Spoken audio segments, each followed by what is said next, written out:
चाचू और ताऊओं, आप लोगों के सामने आ रही है आपका दिल रिझाने के लिए, आप लोगों का दिल जीतने के लिए, आपके दिलों की मलिका बबली।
पापा छोड़िए, हमें आपके साथ नहीं जाना, हम दीदी के साथ रहेंगे।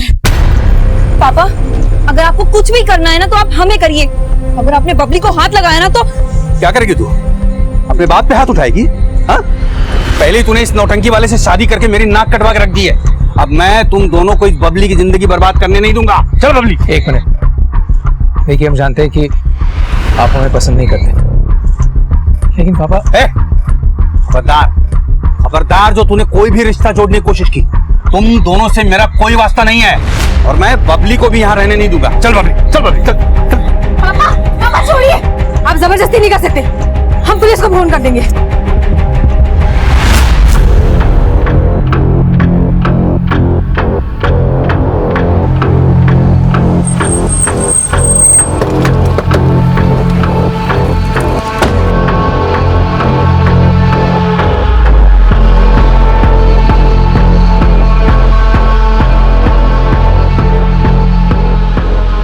किसी ने बॉडी को काट काट के सूटकेस में भरा और फिर यहाँ डंप कर दिया। शायद चेहरा भी एसिड से जला दिया है ताकि इस औरत की पहचान ना हो सके, और ऐसी जगह इस बॉडी को लाके डंप किया गया जहाँ पर कोई भी सीसीटीवी नहीं। बॉडी को पोस्टमार्टम के लिए भेजो और आसपास सर्च करो, शायद कुछ मिले। सर 7 अगस्त 2017 को मुंबई पुलिस को एक अज्ञात महिला का कटा हुआ शव मिला। क्राइम सीन का मंजर बयां कर रहा था कि हत्या बहुत ही प्लानिंग और बेरहमी से की गई है। ये केस काफी चुनौतीपूर्ण था, इसलिए इसकी अगुवाई तुरंत मुंबई पुलिस क्राइम ब्रांच के सीनियर इंस्पेक्टर को सौंप दी गई।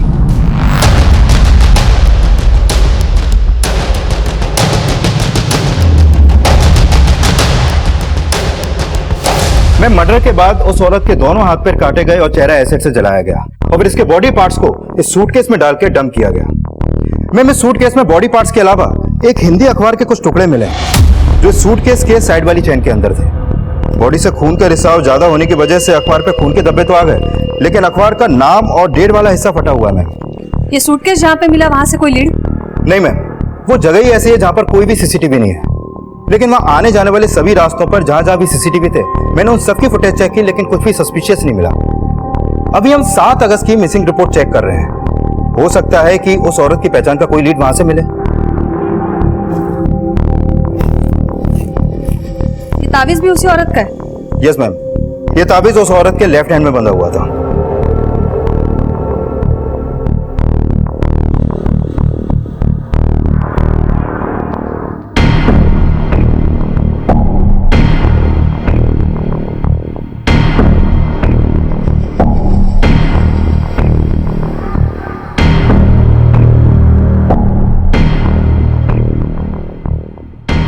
माने पता करो ये उर्दू में लिखा क्या है इस पर, और ये इस तरह का तावीज देने वाले कौन से बाबा मुंबई में, और ये सूटकेस के बारे में भी पता करो। हो सकता है किलर ने पर्पसली खरीदा है बॉडी डंप करने के लिए।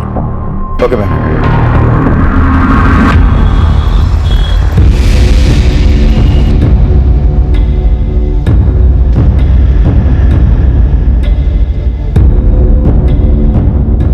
वे भूतनी के, तू रो मत बबली, मैं जानती हूँ तेरे पापा ही गलत है।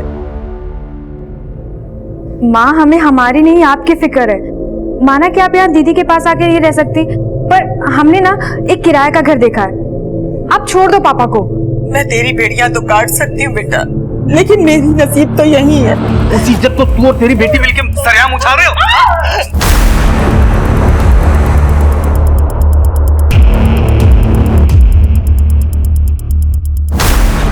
बबली, बबली कहाँ जा रही है? बबली, बबली, रुको हम देखते हैं। बबली,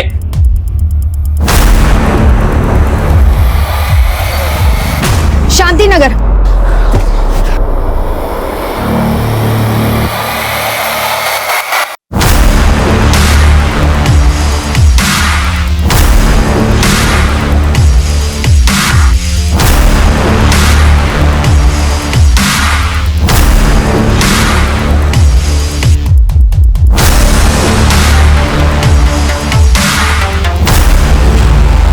मुंबई और आसपास के इलाकों में ऐसी कोई भी मिसिंग कंप्लेंट दर्ज नहीं हुई है जो उस औरत से जुड़ी हो, जिसकी लाश हमें रेड सूटकेस में मिली थी। ये सूटकेस और तावीज के बारे में कुछ पता चला?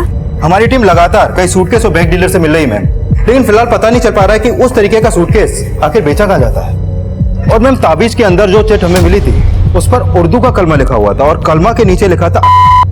हो सकता है कि वो ताबीज उस औरत ने किसी पीर फकीर से खरीदा हो, इसलिए हम उस तरह के लोगों का पता लगवा रहे हैं जिनके पास वो ताबीज होगा। लेकिन मैम इस तरीके से भी इस औरत की पहचान का पता लगाना मुश्किल है, क्योंकि किलर ने इस औरत का चेहरा भी एसिड से जला दिया था। माने एक काम करते हैं, ये औरत के स्कल के अकॉर्डिंगली एक टेंटेटिव स्केच बनाते हैं उसका, और ये भी पता करते हैं कि वो कौन से अखबार के टुकड़े थे। Right ma'am. उसकी पहचान का फिलहाल कोई स्रोत नजर नहीं आ रहा था, पर मुंबई पुलिस पूरी मुस्तैदी से हर बारीक से बारीक सूचना जुटा के इस केस का वो सिरा ढूंढ रही थी जो उनको एक ऐसी दिशा दे सके जिससे विक्टिम और गुनाहगार दोनों तक पहुंचने में मदद मिल सके। क्या हुआ? नहीं लगा बबली का फोन? नहीं, बबली का फोन बंद आ रहा है। तो माँ को लगा कर देखो। हाँ।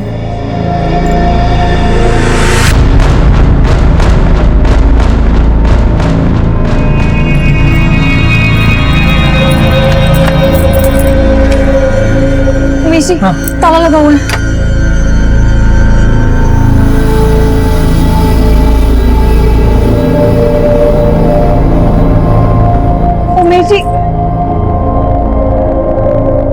उमेश जी, फोन बार बार कट हो रहा है। कहाँ गई होगी ये लड़की? मुझे बहुत चिंता। राधिका, माँ, राधिका, राधिका, हाँ जी। राधिका, ये सब क्या है? आज से ना तू राधिका से बात करेगी ना बबली से।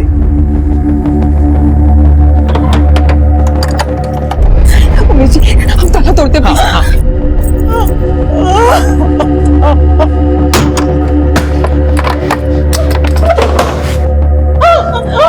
माँ, ये क्या हालत बना ली। आपको मैंने कितनी बार बोला है हमारे साथ चलो, हमारे साथ। आप यहाँ क्यों रह रही हो? आपको ऐसे क्यों लगता है कि आप अपनी बेटी के घर पे नहीं रह सकती? हम भी तो आपकी बेटी जैसे ही है ना। बेटा ही तो समझती हो बेटा, तभी तो राधिका और बबली की कोई चिंता नहीं है मुझे। लेकिन माँ, बबली कहाँ है? हम उसको ढूंढते हुए यहाँ हैं। बबली? बबली तो यहाँ नहीं आई।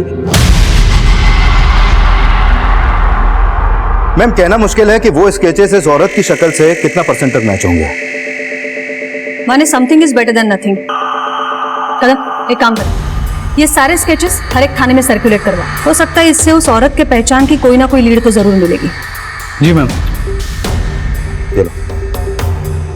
मैम जो अखबार के टुकड़े हमें उस रेड सूटकेस में मिले थे, मैंने उनके बारे में पता किया। ये देखिए मैम, वो अखबार के टुकड़े दैनिक आकलन नाम के अखबार का, जो यूपी के बागपत जिला का लोकल न्यूज़पेपर है। ये अखबार मुंबई या महाराष्ट्र में कहीं भी डिस्ट्रीब्यूट नहीं होता। इसकी रेंज सिर्फ वेस्टर्न यूपी की है।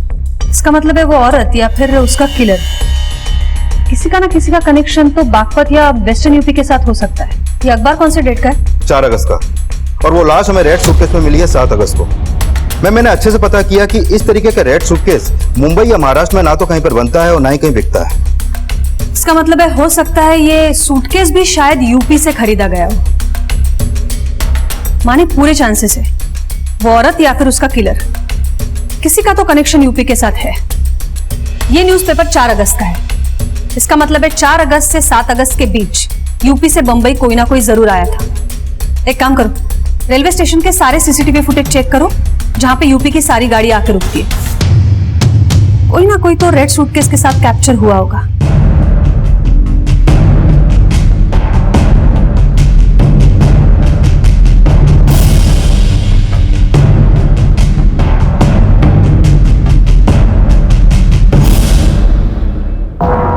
सर ये हमारी साली है बबली। सुबह से इसका कुछ पता नहीं लग रहा है और उसका फोन भी बंद आ रहा है। बबली की बहन और उसके माँ बाप कहाँ हैं? सर बबली के माँ बाप ना शांति नगर में रहते हैं और बबली जो है वो हमारे साथ, मतलब हमारे और हमारी पत्नी के साथ हमारे घर पर ही रहती है। अब सुबह बबली की माँ का फोन आया था और फिर बबली है ना जल्दी जल्दी में घर से निकल गई। अब हमें लगा कि वो अपनी माँ के घर पे गई होगी, लेकिन वो वहाँ पे भी नहीं थी। तो बबली की अपनी माँ से ऐसी क्या बात हुई जो वो जल्दी में घर से निकल गई?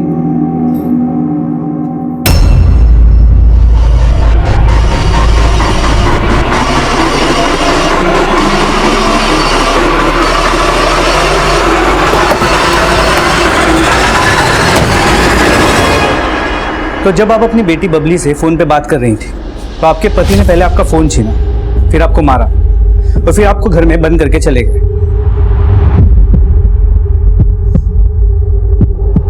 बबली यहाँ आई थी क्या? शायद आई होगी, लेकिन बाहर से ताला बंद देख करके वो वापस चली गई होगी। आपके पति अभी कहाँ होंगे? सर कुछ पता नहीं लग पा रहा है। हम उन्हें फोन कर रहे हैं लेकिन वो हमारा फोन काट रहे हैं। क्या आपको लगता है कि वो जानते हैं कि बबली कहाँ है और इसीलिए आप लोगों का फोन कट कर रहा है? सर कुछ समझ नहीं आ रहा है ऐसा। आपके पिताजी का फोन नंबर दीजिए। 4446377। पता करो इसका पति ओमी अभी कहाँ है। पड़ोसियों से पूछो, देखो उन्होंने बबली को यहाँ आते हुए देखा था। तो बबली के कॉल रिकॉर्ड्स निकालो, पता करो जब उसका फोन स्विच ऑफ हो रहा था उसकी आखिरी लोकेशन क्या थी। सर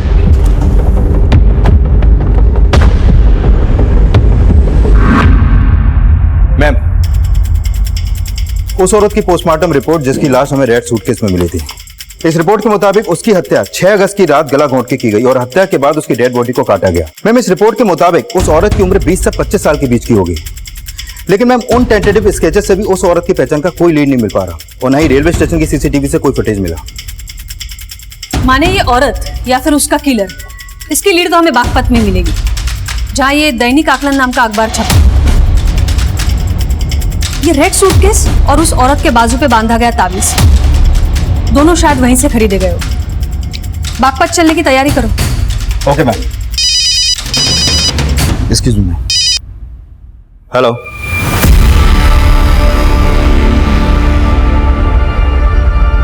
हाँ मैडम, ये ताबीज हमारे यहाँ की है, लेकिन ये तो मेरे अब्बू दिया करते थे। अब्बू? अभी कहाँ है वो? साहब उनका इंतकाल तो 3 साल पहले ही हो गया और शायद ये औरत पहले अब्बू से मिलके जाती हैं। मैम अगर उस औरत के हाथ पे बंधा ताबीज करीब 3 साल पुराना है तो क्या वो औरत मुंबई में ही रहती होगी? वो रहती मुंबई में होगी, लेकिन शायद उसका नेटिव बागपत यूपी हो सकता है, या फिर उसका किलर वो यूपी से ताल्लुक रखता होगा, क्योंकि हमें जो रेड सूटकेस मिला है उसमें जो दैनिक आकलन अखबार के टुकड़े मिले हैं वो वहीं छपता है। मैंने यूपी हेडक्वार्टर्स में सारे डिटेल्स भेज दिए, लेकिन फिर भी भिंडी बाजार और आसपास के सारे एरिया की सर्च जारी रखो। Okay ma'am. सर बबली ने जब अपनी माँ को फोन किया तब उसका नंबर गणेश नगर में एक्टिव था, जहां उसकी बहन और जीजा रहते हैं। उसके बाद उसका फोन शांति नगर की तरफ ट्रेवल हुआ, जहां उसकी माँ रहती है, और सुबह 10 बजे उसका फोन शांति नगर में ही बंद हुआ था। मतलब ये बबली अपने माँ के घर गई तो थी और उसके माँ ने बोला था कि उसका पति उसे घर में बंद करके कहीं चला गया। पड़ोसियों का क्या कहना है? किसी ने कुछ देखा है? सर किसी से कुछ खास इन्फॉर्मेशन नहीं मिली और पता चला है कि पड़ोसियों का भी इनके साथ ज्यादा बोलचाल नहीं था, जिसकी वजह है दोनों बहनों का नौटंकी में काम करना। सर इनकी माँ के बारे में भी लोग अच्छा नहीं बोलते हैं। पता चला कि इनकी माँ की वजह से ओमी को 9 साल पहले अटेम्प्ट टू मर्डर केस में 7 साल की कैद हुई थी। मेरी बीबी पे डोरे डालता है तू, मैं छोड़ूंगा नहीं मैं तुझे। सर ओमी अपनी बीवी के ऊपर शक करता था कि उसके इस जगदीश के साथ अफेयर था। ओमी जब जेल से लौट के आया तब तक उसकी दोनों बेटियों ने उमेश के यहाँ नौटंकी ज्वाइन कर ली थी। उसकी बड़ी बेटी राधिका ने उमेश के साथ शादी कर ली और उसकी छोटी बेटी अपनी बहन और जीजा के साथ आकर रहने लगी। सर ओमी को इस बात से बहुत परेशानी थी और कुछ दिन पहले उसने चलती नौटंकी के दौरान बबली को बहुत पीटा था। सर इस बात के पूरे चांसेस है कि ओमी ने पहले बबली को गायब किया और फिर अपना नंबर बंद करके फरार हो गया। मुमकिन है कि इस ओमी ने ही बबली को गायब किया, लेकिन जिस प्रोफेशन में बबली है उस पर बुरी नजर रखने वाले लोग कम नहीं होंगे। पर यह भी हो सकता है कि बबली का कोई बॉयफ्रेंड, किसी के साथ कोई चक्कर। सर बबली के कॉल रिकॉर्ड से तो ऐसा कुछ सामने नहीं आया, और ना ही बबली की बहन और जीजा ने ऐसा कुछ बताया कि उसका किसी से अफेयर हो सकता है। सर बबली के गायब होने का कनेक्शन ओमी के गायब होने से जुड़ा हो सकता है। एक तरफ जहां मुंबई पुलिस एक रेड सूटकेस में मिली एक अज्ञात महिला की पहचान करने की कोशिश कर रही थी, वहीं दूसरी तरफ यूपी के बागपत की एक लोकल डांसर बबली की गुमशुदगी का केस सामने आया था। लेकिन क्या इन दोनों केसेस का आपस में कोई कनेक्शन था?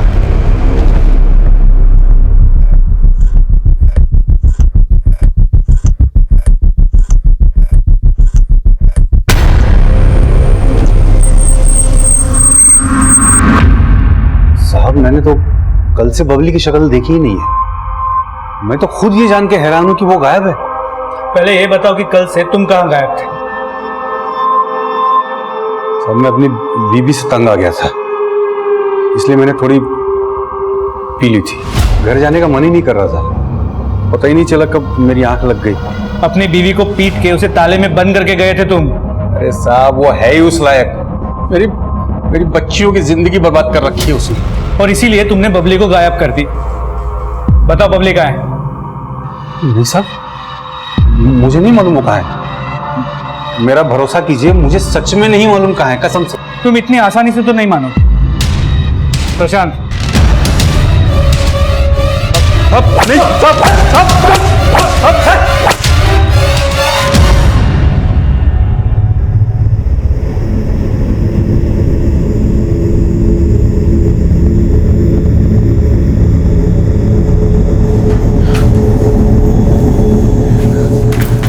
उमेश जी, बबली का कुछ पता चला?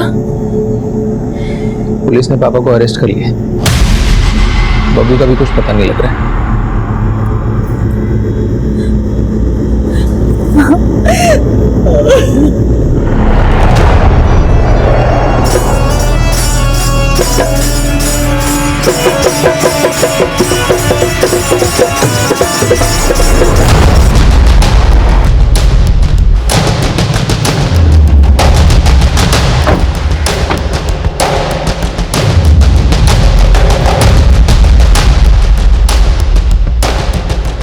आपका फोन आने के बाद से ही हमने उस औरत को ढूंढना शुरू कर दिया था जिसका टेंटेटिव स्केच आप लोगों ने बनवाया है, लेकिन अब तक हमें कोई क्लू नहीं मिला है।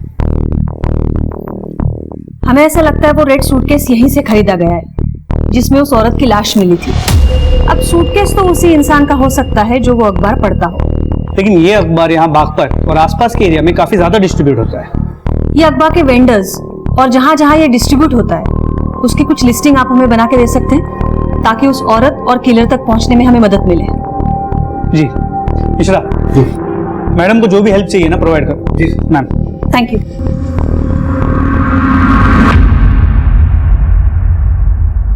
सर मैंने ओमी के कॉल रिकॉर्ड चेक किए। ओमी का फोन कल शाम तक शांति नगर में ही एक्टिव था।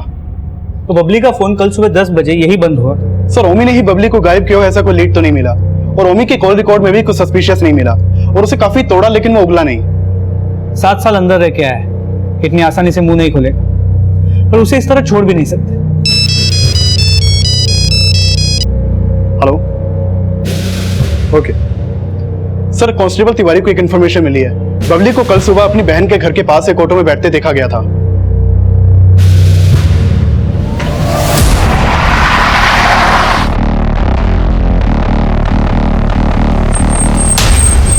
सर वो ऑटो वाला ऐसे देखा होना है, फिर भी यहाँ के खड़ा हो जाता था।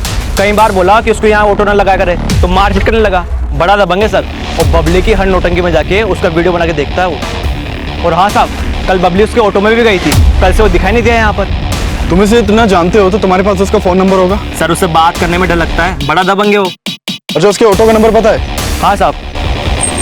बागपत पुलिस जल्द ही उस ऑटो वाले का पता करने में जुट गई। वहीं मुंबई पुलिस उस अज्ञात औरत की पहचान और उसके कातिल तक पहुंचने के लिए अब यूपी के बागपत में मुंबई मर्डर केस के सिरे ढूंढ रही थी। और इस बीच बागपत पुलिस को उस ऑटो वाले का पता चला जिसमें बबली को सवारी करते हुए देखा गया था। प्लीज हमें जाने दीजिए। लगता है इस गाने पर नाचते नाचते तू थक गई। एक काम करते, दूसरा गाना लगाते, इस पर बड़ा मजा आएगा।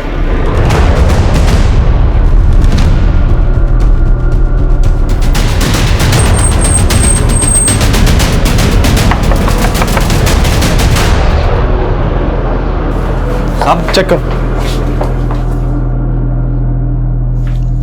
बता बबली कहाँ है? साहब मेरे को नहीं पता बबली कहाँ है। गणेश नगर से बबली को ऑटो में तूने बिठाया था ना? हाँ साहब, लेकिन मैंने तो उनको शांति नगर छोड़ दिया था।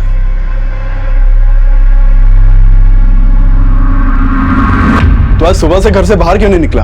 वो साहब आज तबीयत थोड़ा खराब है साहब। तबीयत खराब है या नाटक कर रहा है? नहीं साहब, सच में तबीयत खराब है आज। देखो प्रशांत, एक ऑटो वाले की बात पे इतनी आसानी से विश्वास नहीं कर सकते। हो सकता है कि वो हमसे कुछ छुपा रहा हो और बबली को उसी ने गायब किया हो। इस ऑटो वाले की कल की सभी एक्टिविटीज के बारे में पता करो। Okay sir. और बबली जिस प्रोफेशन में है उस पर बहुत लोग फिदा होते होंगे, तो हो सकता है कि ऑटो वाले के अलावा कोई और भी हो जिसने उसे गायब किया हो। हर पॉसिबिलिटी के बारे में चेक करो। Okay sir. ठीक है मैडम, यहाँ बागपत में जहां जहां दैनिक आकलन डिस्ट्रीब्यूट होता है ये उसकी लिस्टिंग है। बाकी एरिया की लिस्टिंग आनी बाकी है, तब तक हम लोग यहीं पे डोर टू डोर जाके पूछताछ कर सकते हैं। सर इस लिस्ट में ओमी का एड्रेस है सर। उसके घर पे भी रोज दैनिक आकलन अखबार आता है। ओमी? ये ओमी कौन है? ये ओमी अपनी बेटी बबली के किडनैपिंग केस में एक सस्पेक्ट है। बबली यानी वही लड़की जिसके बारे में अभी आप फोन पर बात कर रहे थे? जी, ये बबली यहाँ की एक लोकल डांसर है। अपनी बहन और जीजा के नौटंकी ग्रुप में डांस करती है। और ये ओमी एक अटेम्प्ट टू मर्डर केस में 7 साल अंदर जा चुका है। इसका मतलब है हिस्ट्री शीटर हो सकता है। क्या आप पता कर सकते हैं ये ओमी और मुंबई का कोई कनेक्शन है या नहीं है? और 4 और 7 अगस्त के बीच ओमी कहाँ था और क्या कर रहा था?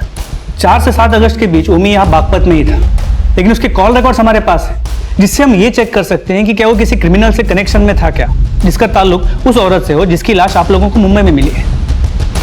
क्या बबली मिसिंग केस वाकई मुंबई में हुई इस अज्ञात महिला की हत्या से जुड़ा था? ये फिलहाल साफ नहीं था, लेकिन क्या बबली को भी वही अंजाम मिलने वाला था जो मुंबई में उस अज्ञात महिला को मिला था? माँ हिम्मत रखो, बबली मिल जाएगी।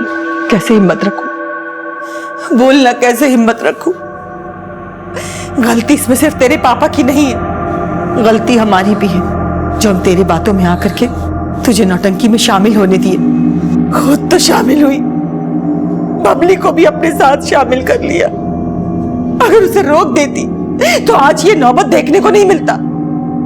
तो आप इन सब बातों के लिए हमें दोषी ठहरा रही है? अब भूल गई पापा आपकी वजह से जेल गए थे, आपकी वजह से उन्होंने जगदीश अंकल को मारा था। तू कहना क्या चाहती है?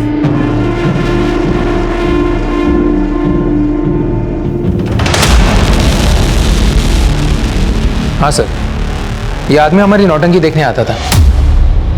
क्या आपको इसके खिलाफ कुछ मिला? फिलहाल तो इसके खिलाफ कुछ नहीं मिला, लेकिन इसके जैसे तो और भी बहुत लोग होते होंगे जिनकी बबली पे बुरी नजर। आपको किसी पे कोई शक है? सर आप तो जानते हैं ना कि हमारी नौटंकी देखने कैसे कैसे लोग आते हैं, और फिर बबली का डांस देखकर वहीं पर कुछ गलत सलत भी बोल देते थे। कुछ लोग तो उसको छूने के लिए स्टेज पर चढ़ जाया करते थे। आप लोग अपनी नौटंकी को रिकॉर्ड करते हैं क्या? हाँ सर। तो पिछले दिनों में बबली की जो परफॉर्मेंसेस थी उसकी रिकॉर्डिंग्स हमें दिखाई। ठीक है सर।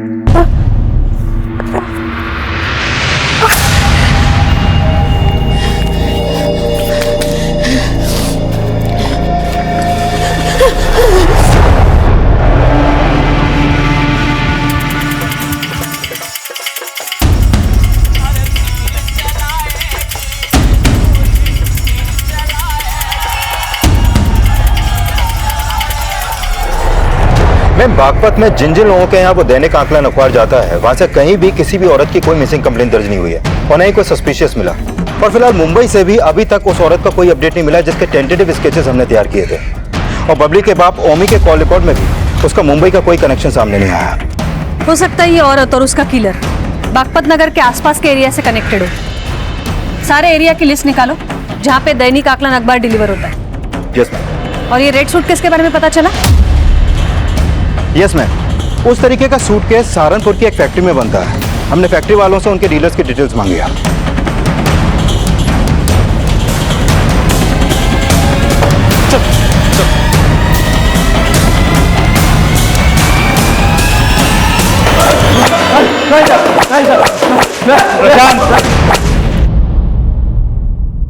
तुम में से जिसने भी बबली को मारा है या अगर कोई भी जानता है कि बबली को किसने मारा है, अभी के अभी बता दो, वरना बहुत तकलीफ होगी।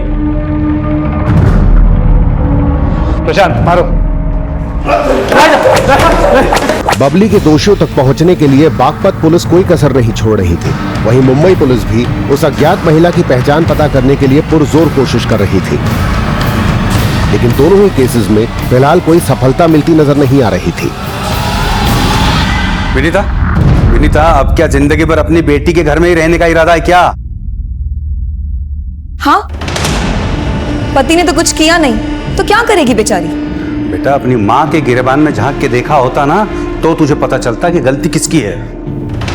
वैसे गलती तेरी भी नहीं है, तू तो अपने माँ के नक्शे कदम पे चल रही है ना। लेकिन बता रहा हूं, बबली का दोषी मैं अकेला नहीं हूं। तुम सब बबली के दोषी हो, तुम सब।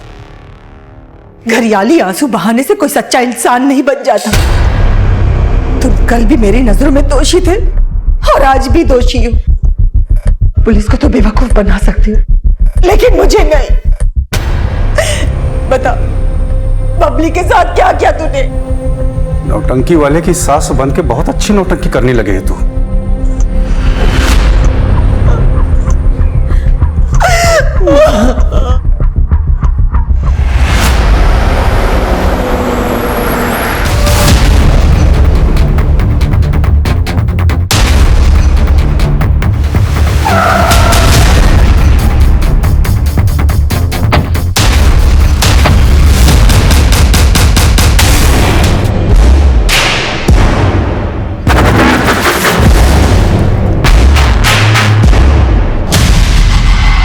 हाँ बोलिए शर्मा जी। मैम, बागपत से करीब 25 किलोमीटर दूर यहाँ बड़ौत में एक लड़की की लाश मिली है। बॉडी के टुकड़े कर दिए गए पर चेहरे पे तेजाब डाल दिया गया, पर बॉडी को उसी तरह की लाल सूटकेस में डाल के डंप किया गया है जिस तरह के लाल सूटकेस में आपको मुंबई में लाश मिली थी। What? वो लाश किस लड़की की है? हमें लगता है कि ये लाश बबली की हो सकती है। हम उसके माँ बाप को बुला रहे हैं बॉडी की शिनाख्त करने के लिए।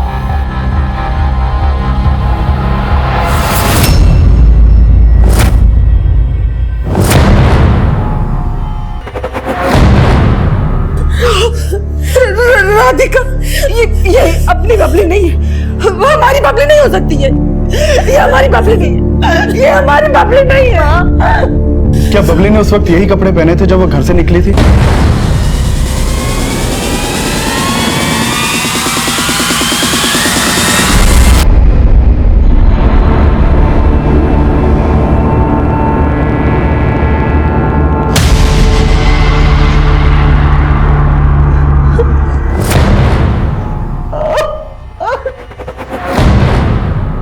दोनों मर्डर्स का मोडस ऑपरेंडी सेम है। जो लाश हमें 7 अगस्त को मुंबई में मिली थी उसे भी इसी तरह काट काट कर रेड सूटकेस में भरा गया था और उसका चेहरा एसिड से जलाया गया था। अभी उसी तरह की लाश बड़ौत में मिली है और अगर ये लाश वाकई बबली की है तो ये भी हो सकता है दोनों को एक ही इंसान ने मारा हो। मुंबई और बागपत में सामने आए एक जैसे मर्डर केसेस के तार किस तरह से जुड़े होंगे, इसका पता लगाने के लिए अब मुंबई और बागपत पुलिस दोनों मिलकर इन केसेस की तहकीकात करने लगी। मुंबई में मिली अज्ञात लाश की अभी तक पहचान नहीं हो पाई थी, लेकिन अब बबली के मर्डर का मोटिव रखने वालों को खंगाला जा रहा था। लेकिन किसी के भी खिलाफ कुछ नहीं मिला। लेकिन ये भी तो हो सकता है कि मर्डरर कोई घर का ही हो। बबली ये जीजा जी के नौटंकी में सिर्फ काम ही नहीं करती थी बल्कि उनके साथ में रहती भी थी, तो ये भी हो सकता है कि उन दोनों का अफेयर चल रहा हो।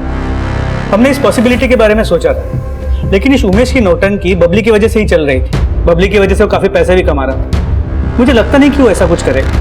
आपको क्या लगता है ये जगदीश का और ओमी के वाइफ का वाकई में अफेयर था?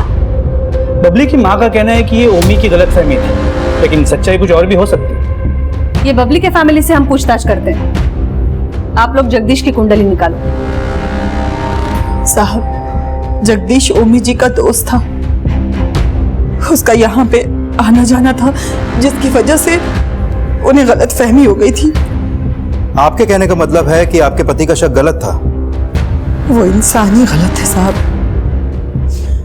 अपनी सनक में वो किसी भी हद तक जा सकता है। सर, हमने सोचा था कि हमें डांस करने के लिए बहुत बड़ा मौका मिलेगा, लेकिन हमारे पास कोई चारा नहीं था। हमें ये नौटंकी करनी पड़ी। बहुत बुरा लगता था जब लोग गलत सलत बातें करते थे, गंदी नजरों से देखते थे, लेकिन उमेश जी हमारे साथ थे। उन्होंने हमारा बहुत साथ दिया। हमें प्यार हो गया और हमने शादी कर ली। तो बबली पहले आपके नौटंकी ग्रुप में नहीं थी?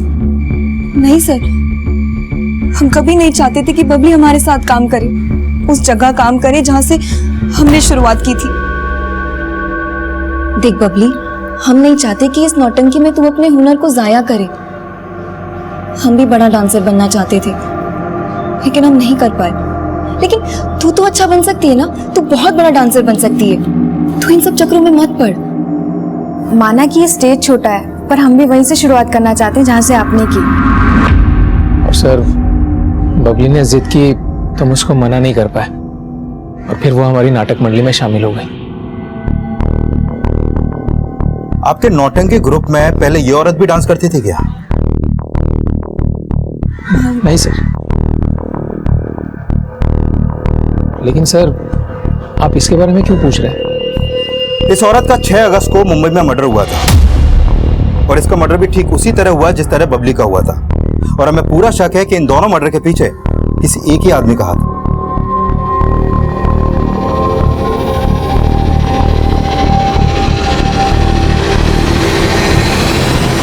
नहीं सर, ऐसी किसी औरत को मैं नहीं जानता सर, और ना ही बबली की हत्या से मेरा कोई लेना देना है। तो किसी पर शक है आपको? सर, मैं इस बारे में कुछ बोलना नहीं चाहता। हाँ, लेकिन जो लोग मुझ पे शक जता रहे हैं, दूध के धुले तो वो भी नहीं है। मैम, हमें नहीं पता कि पापा ने क्या किया है क्या नहीं, लेकिन जब से वो जेल से बाहर आए, उन्होंने हम सबका जीना मुश्किल कर दिया। जब वो जेल से बाहर आए थे तो हमारी शादी उमेश जी से हो गई थी। वो चाहते थे कि हम उमेश जी को छोड़ दें, लेकिन उनका हम पर बस नहीं चला तो वो बबली के दुश्मन बन गए। राधिका तो बेहया निकली, लेकिन तू इसके बाद याद रख, अगर तूने उन नौटंकी वालों से रिश्ता रखा तो उसकी वजह से आज तक वो मुझे कोसते हैं।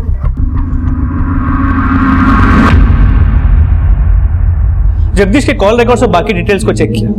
लगता नहीं कि इन दोनों मर्डर्स में वो इन्वॉल्व है, और उसके जानने वालों को उस औरत का टेंटेटिव स्केच भी दिखा, लेकिन जगदीश का उस औरत के साथ कोई कनेक्शन नहीं मिला। ये औरत का बागपत के साथ तो जरूर कोई कनेक्शन है। ये उमेश, बबली का जीजा, काफी सालों से नौटंकी चलाता है। इसके नौटंकी की हिस्ट्री खंगालो। माने एक काम करा, ये उमेश की एक तस्वीर मुंबई पुलिस भेजो, वहां कभी ना कभी तो गया होगा नौटंकी करने के लिए, और उन सारी जगहों पर भेजो जहां जहां उसे नौटंकी करने के लिए बुलाया गया। सब जगह पूछताछ करो।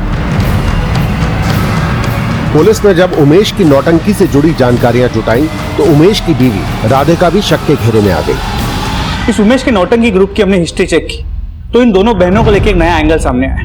कैसा एंगल?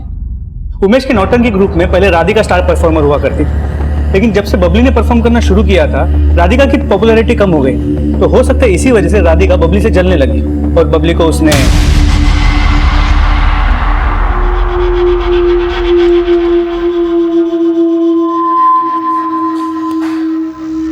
क्या सोच रही हो? सोच नहीं रही हूँ, गुस्सा आ रहा है। पता नहीं हमारी बबली ने किसी का क्या कुछ बिगाड़ा था जो उसको इतनी बुरी मौत दी। माना कि राधिका अपनी बहन बबली से जलती थी, लेकिन फिर उसका उस औरत से क्या रिलेशन हो सकता है जिसका मर्डर मुंबई में हुआ? एक्सक्यूज मी, बोला माने? मैं मुंबई से कॉल आया था। जोगेश्वरी पुलिस स्टेशन में एक औरत की मिसिंग कंप्लेंट फाइल हुई है जो पिछले 1 महीने से गायब है। नादिया नाम है उसका। जोगेश्वरी की एक चौल में किराए पे रहती थी। ये रिपोर्ट उस चौल के मकान मालिक ने दर्ज करवाई है। उसका कहना है कि उसका रूम पिछले 1 महीने से बंद है और उसका फोन भी बंद है। पता चला है कि वो औरत यूपी की रहने वाली थी। तो क्या ये नादिया के फोटोज उन स्केचेस से मैच होते जो हमने बनवाए? मैं नादिया का फोटो उन स्केचेस से मैच होगा या नहीं होगा कुछ कह नहीं सकते, लेकिन हो सकता है कि जिसको भी हम ढूंढ रहे हैं वो नादिया ही हो। ये रेंट एग्रीमेंट पर तो सहारनपुर का एड्रेस है, वहां पर जाओ और अपनी टीम को भेजो जोगेश्वरी, जहां पर वो रहती थी वहां सर्च करो।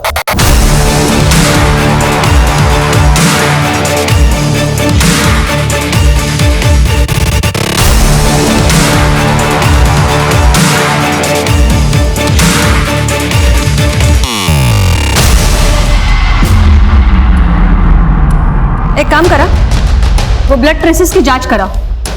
1 महीने पहले रेड सूटकेस में जिस औरत की लाश मिली थी उसका ब्लड और ये ब्लड ट्रेसेस मैच होते हैं या नहीं देखो। और उस औरत की सारी खबर चाहिए मुझे, उसके घर किसका आना जाना है, किसका उठना बैठना है, सब कुछ।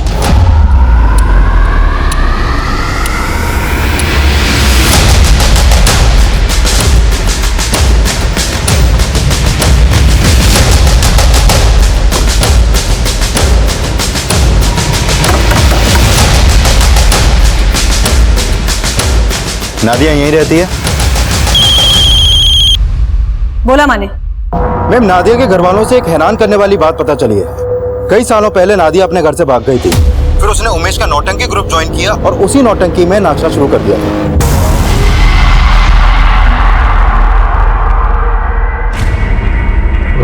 हाँ मैडम, 3 साल पहले नादिया हमारी नौटंकी में डांस करती थी, लेकिन फिर वो अचानक गायब हो गई। हमने उसी दौरान उसे फोन करने की भी बहुत कोशिश की, लेकिन उसका फोन बंद आ रहा था। मिसिंग कंप्लेंट तो दर्ज करवाई होगी?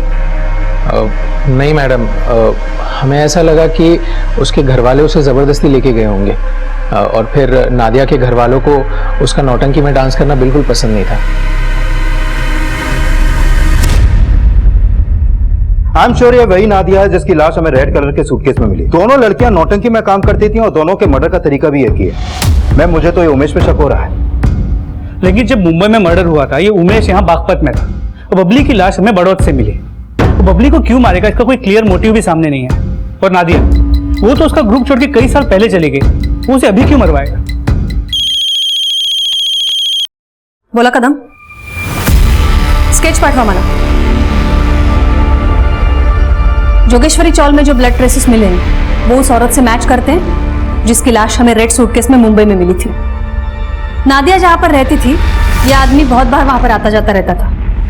पड़ोसियों ने इसका स्केच बनवाया है।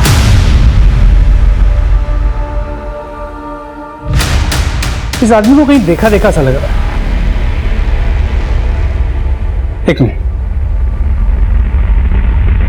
मुझे लगता है मैंने इसे नौटंकी की वीडियो में कहीं देखा है।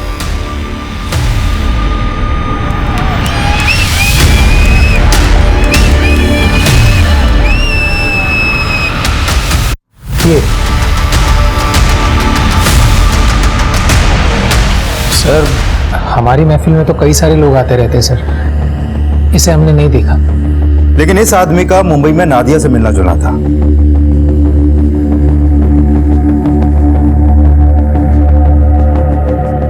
सर, इस आदमी ने एक दिन बबली के साथ बदतमीजी की थी स्टेज पर। उमेश जी, आप ध्यान से देखिए ना, बात कीजिए। मैम, राधिका उस आदमी को अच्छे से जानती है। उसका कहना है कि वो नादिया को जानता था और बबली के डांस परफॉर्मेंस में भी मौजूद था। मैम, हो सकता है कि वो राधिका का भी डांस देखने आता हो। कहीं ऐसा तो नहीं कि राधिका से उसका कोई कनेक्शन हो? अब वो खुद ही सब कुछ बताएगा। उसका लुकआउट नोटिस जारी करो और ये राधिका और उमेश दोनों पर नजर रखो।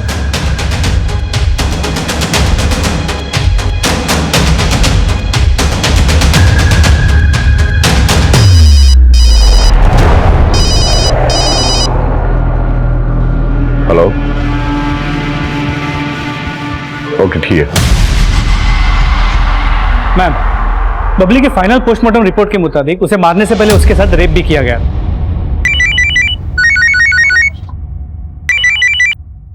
हेलो,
नादिया पर दिल आ गया था साहब मेरा।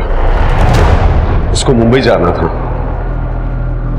खुद ही आ गई साहब वो मेरे साथ। मैं उसको मुंबई लेकर गया, सवा चौल में उसको घर लेकर भी दिया, लेकिन सब 3 साल से दिमाग खराब कर रखा था कि मुझसे शादी करो, मुझसे शादी करो। साहब इस बार मुंबई गया तो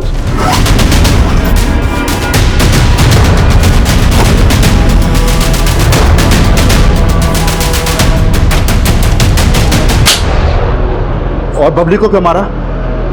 उसके जीजा ने सुपारी दी थी साहब उसकी।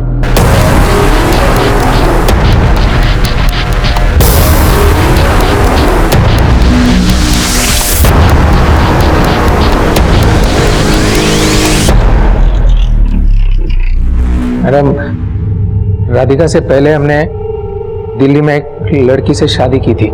राधिका को इस शादी के बारे में नहीं पता था, लेकिन फिर एक दिन बबली ने हमें हमारी पहली पत्नी के साथ देख लिया। हमारे दिल में डर बना रहता था कि वो कहीं राधिका को सब कुछ ना बता दे।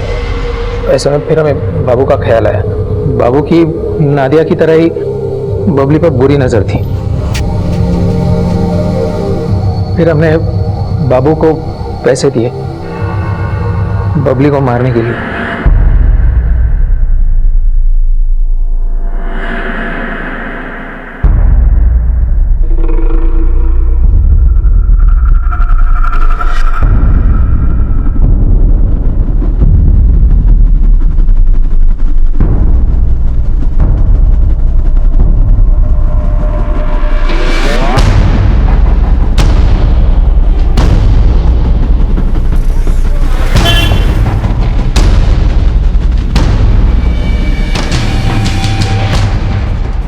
और फिर हमने बबली को गाड़ी में बिठाया और बाबू उसको अपने साथ ले गया।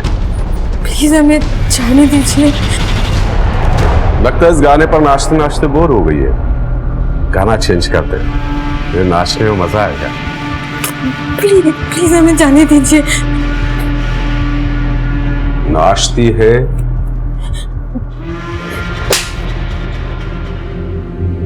तो तूने उसे इसलिए मारा क्योंकि उसने तुझ पर भरोसा किया और तेरी गलतियों के बारे में अपनी बहन को नहीं बताया। लानत है तुझ पर।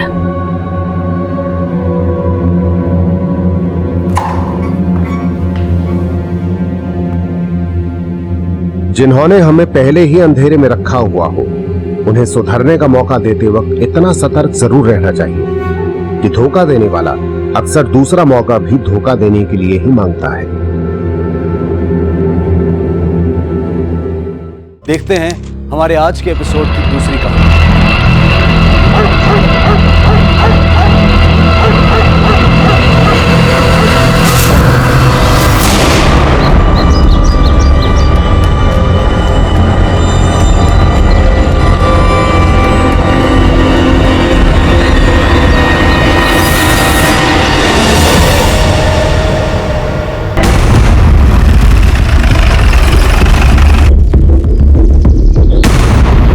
सर, फेटस है, 3-4 महीने से ज्यादा का नहीं होगा।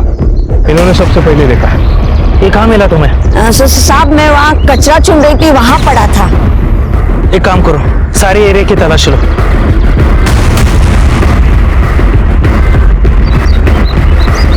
रामले, एक और मिला है। सर, तकरीबन 12 फेटस है। एक काम करो, सारे फेटस लैब में टेस्टिंग के लिए भेज दो। Okay sir. तुम हमेशा यहाँ कचरा जमा करने के लिए आते हो? हाँ साहब जी। यहाँ पे कभी भी किसी को आते हुए देखा है या कुछ फेंकते हुए देखा है? साहब जी मैंने कभी ध्यान नहीं दिया। सर, शुगर फैक्ट्री के आगे नदी के पास हमें 12 फिटसेस मिले हैं सर। लैब में भेजे? हाँ सर, उनके रिपोर्ट्स भी आ गए हैं। उनमें से 8 फिटसेस टोटली डिकम्पोज है सर। कुछ पता नहीं चल रहा है। 4 फिटसेस लड़कियों के हैं, 3 फिटसेस कुछ दिन पुराने हैं और 1 फिटस जो कि 4 महीने का है बिल्कुल फ्रेश है सर। डॉक्टर्स का कहना है कि ज्यादा से ज्यादा 2 या 3 दिन पहले उन्हें अबॉर्ट किया गया है। जहाँ जहाँ ये फीटस मिले हैं उसके आसपास के एरिया में पता करो जितने भी छोटे बड़े हॉस्पिटल्स हैं किस किस में मैटरनिटी वार्ड है और ये पता करो कि कितनी औरतों ने अब तक एबॉर्शन करवाया है। Okay sir.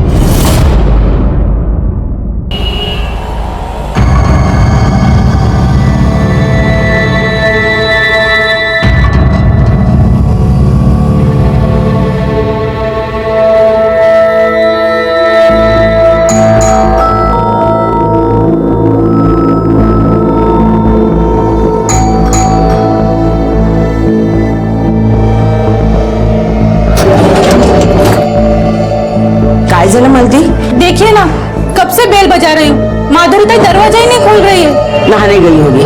ले मैं खोलती हूँ, मेरे पास है दूसरी चाबी। नहीं छोड़ूंगा, नहीं छोड़ूंगा किसी को। देख लूंगा किसी को। हट जाओ। माधुरी माधुरी माधुरी माधुरी आंखें खोल के आओ। क्या माधुरी? युग जाता है, लगता है माधुरी मर गई है।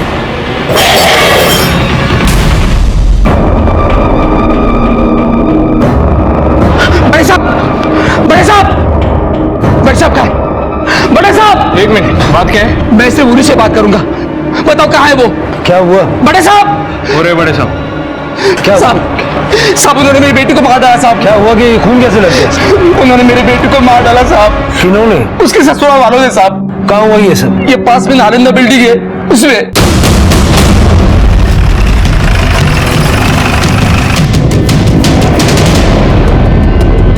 अब मेरे छोटी छोटी पुत्रियों का क्या होगा?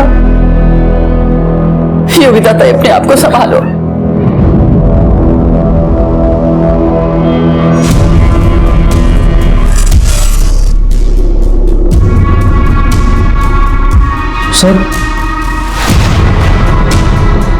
सर मेरे ससुर ने ही मेरे बेबी की जान ली है।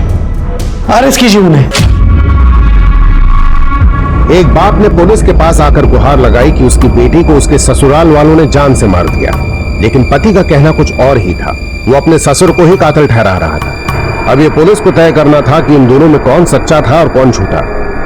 और ये औरत जो मरी थी, आखिर उसकी कहानी क्या थी? बॉडी को सबसे पहले किसने देखा? मेरी आई, अंजू आंटी और हमारी मेड चंद्रकला। देखिए मैं समझ सकता हूँ इस वक्त आप पर क्या बीत रही होगी, लेकिन जरा डिटेल में बताइए एग्जैक्टली हुआ क्या था। मैं अपनी पोतियों के नाम पे अभिषेक करवाने के लिए सुबह सुबह ही मंदिर चली गई थी। वापस आए देखा तो चंद्रकला बेल बजा रही थी। कह रही थी कि कोई दरवाजा नहीं खुल रहा है। मुझे लगा माधुरी नहाने गई हो, इसलिए मैंने अपनी दूसरी चाबी से दरवाजा खोलने को ही हुई तो माधुरी के पिताजी प्रदीप अंदर से उन्होंने दरवाजा खोला और कहने लगे कि नहीं छूना किसी को, देख लूंगा किसको, और भाग गए। मैं घबरा कर अंदर आई तो देखा तो मेरी बच्ची माधुरी मरी हुई पड़ी थी। साहब सवेरे करीब 8 साढ़े 8 बजे मैं और योगिता ताई मंदिर गए थे। वहाँ अभिषेक में हम लोगों को थोड़ा समय लगा। घर से निकलते हुए माधुरी के पिताजी को हमने भी देखा। हाँ साहब मैं भी देखी। मेरे को तो मालूम ही नहीं कि माधुरी ताई को मारकर अंदर उसका बाप बैठा है। इनके पिता इनको क्यों मारेंगे? मुझे नहीं पता सर, माधुरी ने मुझे कुछ नहीं बताया। ये लीजिए। ये सब काम तुम क्यों कर रही हो? बस बड़े बड़े बोर हो गई थी, बाकी कुछ नहीं। देखो तुम बहुत वीक हो चुके हो। आज मैं ऑफिस नहीं जाता। चलो डॉक्टर के पास चलते हैं। नहीं तुम मुझे ऑफिस लग, मैं ठीक हूँ, बस थोड़ी सी वीकनेस है और कुछ नहीं है। श्योर? ये सर आप जाइए। ख्याल रखना अपना। मैंने कभी सोचा भी नहीं था कि मैं अपने माधुरी को आखिरी बार जिंदा देख रहा हूँ। आ जाओ। सर देखिए, टेबल के पास भी खून पड़ा हुआ है और टेबल की नोक पर भी खून लगा हुआ है। फॉरेंसिक टीम को बुलाओ और बिल्डिंग का सीसीटीवी फुटेज चेक करो। देखो परिवार के अलावा कोई और यहाँ आया था कि नहीं। Okay sir.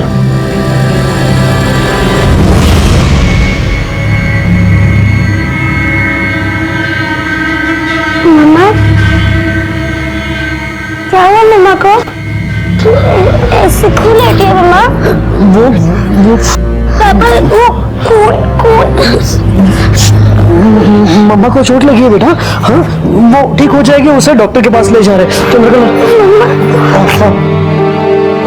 मम्मा ठीक हो जाएगी। आजी आई ऐसे हिटी क्यों है? आजी बताओ ना क्या हुआ? आजी बोलो ना प्लीज। चंद्रकला इसे अंदर लेके जाओ।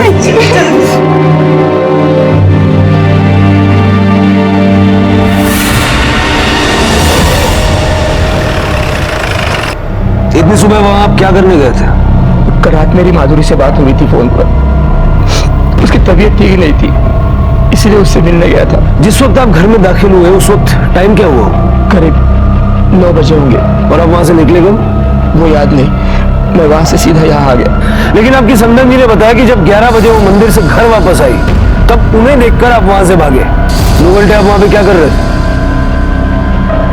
कुछ नहीं। कुछ नहीं?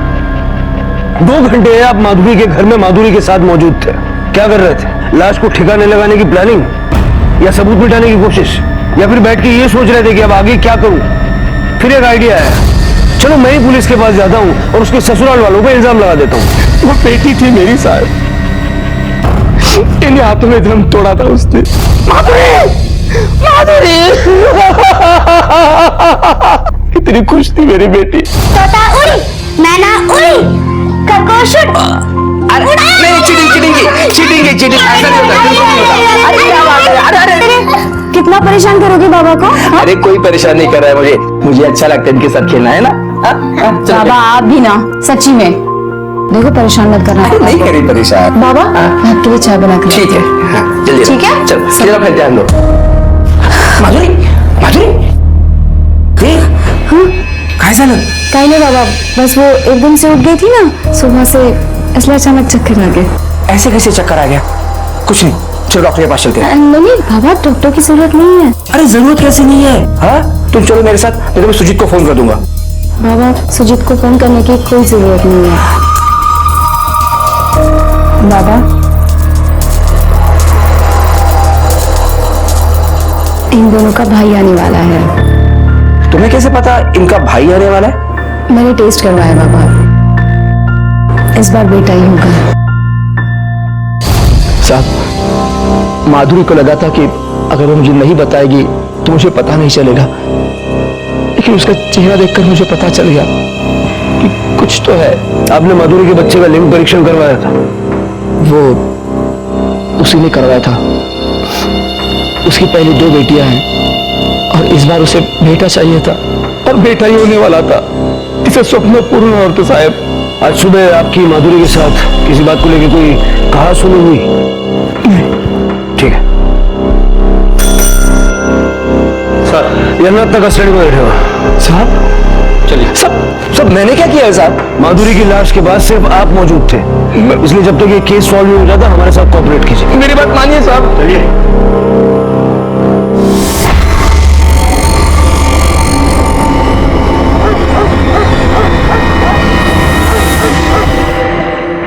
सर, फीटस वाले केस में क्या डेवलपमेंट है? सर आपको उसी के बारे में बताना था। ये देखिए सर, जहाँ से हमें 12 फीटसेस मिले हैं, वहाँ के एरिया में 15 छोटे और बड़े हॉस्पिटल्स और क्लिनिक है। वहाँ पे हमने पूछताछ की, वहाँ पर एक भी सेक्स डिटर्मिनेशन का टेस्ट नहीं होता है। उस एरिया पे नजर रखो, देखो फिर से कोई और फीटस डंप करने के लिए आता है क्या? Okay sir. सर, माधुरी की सोसाइटी का सीसीटीवी फुटेज आ गया है, देखते हैं।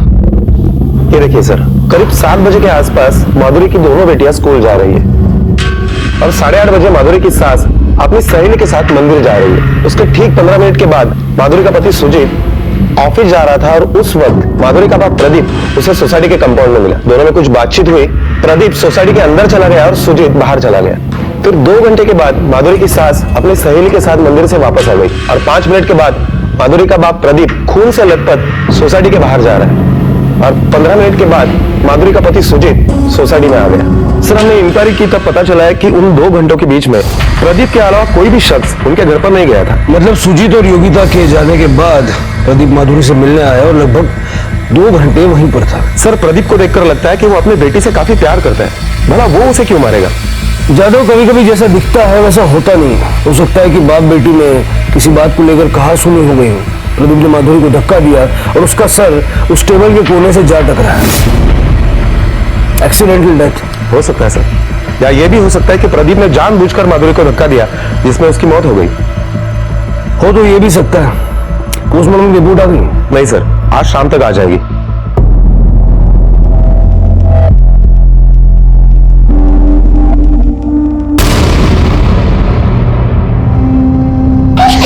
प्लीज बॉटल देना, बॉटल दे। अरे देना मुझे चाहिए। दिव्या, क्या हुआ? लग गई। आई दिव्या, क्या हुआ? लग गई। अच्छा, कुछ नहीं होता बेटा, कुछ नहीं होता। अब भी मैं से ठीक करती हूँ। दिव्या को आता है, समझ में नहीं आता? हाँ, खेल रही थी ना वो। मैं मारती हूँ। मारो उसे, मारो।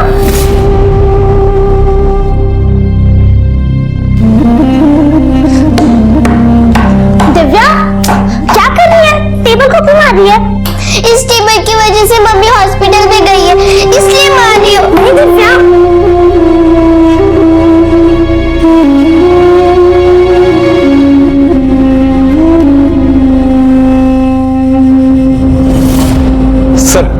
माधुरी की पोस्टमार्टम रिपोर्ट आ गई है। पोस्टमार्टम रिपोर्ट के मुताबिक माधुरी की मौत सर पर चोट लगने की वजह से नहीं, बल्कि किसी ब्लंट हथियार से उसके सर पर मारा गया था। मतलब ये एक्सीडेंटल डेथ नहीं है, ये मर्डर है। और मर्डर या तो उसका बाप कर सकता है या उसका हस्बैंड। सर, डॉक्टरों का यह भी मानना है कि माधुरी के सर पर चोट लगने की वजह से अगर वो नहीं मरती तो फिर भी वैसे भी कुछ समय में वो मर जाती, क्योंकि उसे बहुत ज्यादा ब्लीडिंग हुई थी। 2 दिन पहले माधुरी का मिसकैरेज हुआ था। मिसकैरेज की वजह से? नहीं सर, माधुरी का मिसकैरेज नहीं हुआ था, बल्कि उसका एबॉर्शन किया गया था। अबॉर्शन? लेकिन उसके पति ने तो कहा कि उसका मिसकैरेज हुआ था। प्रदीप को बुलाओ। माधुरी की मौत टेबल से सर टकराने से नहीं हुई थी, उसके सर पे किसी भारी चीज से वार किया गया था। क्या चीज से मारा था? साहब, मैंने अपनी बच्ची को नहीं मारा, मैं क्यों मारूंगा उसे? वही तो हम जानना चाहते हैं। माधुरी ने अबॉर्शन क्यों करवाया? वो भला क्यों करवाएगी साहब? वो तो खुश थी, उसे तो बेटा होने वाला था। आपने हमें बताया था कि माधुरी का मिसकैरेज हुआ था, लेकिन मेडिकल के बाद हमें पता चला कि माधुरी का अबॉर्शन हुआ था। अबॉर्शन? नहीं सर, माधुरी अबॉर्शन क्यों करवाएगी? ये तो आप ही हमें बता सकते हैं ना, क्यों करवाएगी? आपने उसे फोर्स किया था? बिल्कुल नहीं सर, बल्कि 2 बेटियों के बाद हमें बेटा होने वाला था, तो मैं उसे क्यों अबॉर्शन करवाने के लिए कहूं? परसों दोपहर माधुरी अचानक मार्केट से आई और रोने लगी। कहा कि तबीयत खराब हो गई और बच्चा गिर गया। वैसे गौर करने लायक बात एक और है, माधुरी की मौत टेबल से सर टकराने से नहीं हुई थी, उसके सर पे किसी भारी चीज से मारा गया था। सर, इस सवाल का जवाब मैं नहीं दे सकता, माधुरी के पापा ही दे सकते हैं। फिर आप किस सवाल का जवाब देंगे? क्यों ऐसा नहीं हो सकता कि आप माधुरी के अबॉर्शन से खुश नहीं थे और आपने गुस्से में आके उसे मार दिया? सर, मुझे नहीं पता आप क्या कह रहे हैं। हमारा सपना पूरा होने वाला था, हमें बेटा होने वाला था, लेकिन शायद भगवान को ये मंजूर नहीं था। हमें आपके घर की तलाशी लेनी है मर्डर वेपन के लिए।